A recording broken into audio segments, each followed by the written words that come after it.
tolerated, but humiliated among the Christian people. Fast forward, the Jewish people suffer daily. They're not allowed to come to the city of Jerusalem by the Christians. Okay? And then comes Islam. Fast forward. I'm moving very far. I'm jumping from centuries to centuries. Right? Mentioning the most important things I want to mention.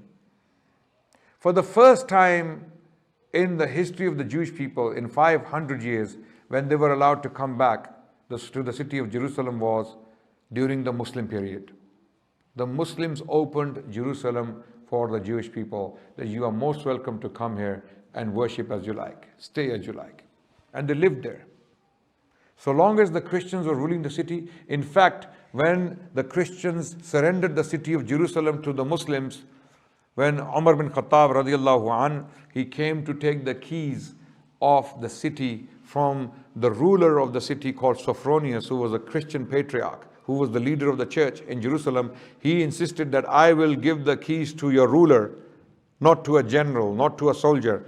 Get your ruler to come and take the keys from me. That's why Umar bin Khattab radiallahu anh, he traveled from Medina to Jerusalem.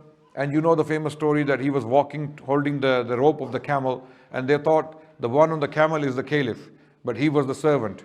The caliph was holding the rope and pulling the rope of the camel, right? At that time, Sophronius specifically asked Umar bin Khattab, you will not allow the Jews to come to Jerusalem. They put it as a clause in the treaty.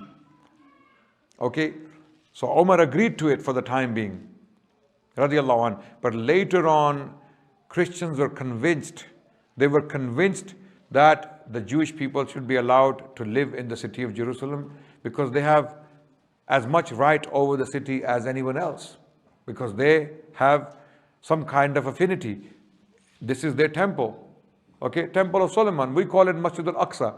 So Christians, to humiliate the Jewish people, okay, were dumping all their rubbish at the site of the Temple of Solomon, at the site of Masjid al-Aqsa.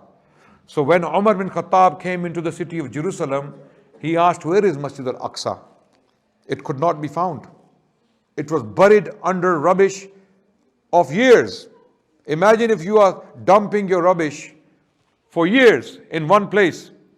Are you going to see the ground? Yes or no? So the ground was missing. So Umar bin Khattab radiallahu anh got some Jewish rabbis to identify the spot where the Temple of Solomon or Masjid al-Aqsa was. That spot was cleaned. Umar himself radiallahu anh with his companions and with some Jewish rabbis, they got together and they cleaned the place. They removed all the rubbish, and then they discovered the dome of the rock, the rock upon which the dome was built later on, and the spot of Masjid al-Aqsa upon which the masjid was built. This is the beginning of the rule of Islam in Jerusalem, and thenceforth, in this treaty, Umar bin Khattab gave freedom to Christians to worship as they like in the city. No one will touch you. This treaty can be found in the history of Imam Ibn Jarir al-Tabari, and the entire text of the Treaty of Jerusalem, okay, is there. It's called Ahd al-Umariyya. Okay, Ahd al-Umariyya. It is called Ahd al-Umariyya. It can be found in the text of Imam Ibn Jarir al-Tabari's history. Then, one after another, Muslim rulers came to power and they ruled. Banu Umayyah ruled, and then came Banu Abbas. Throughout this period, the Jews were allowed to flourish in these cities with the Christians.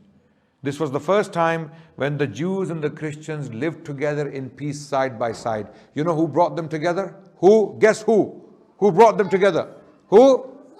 Muslims brought them together.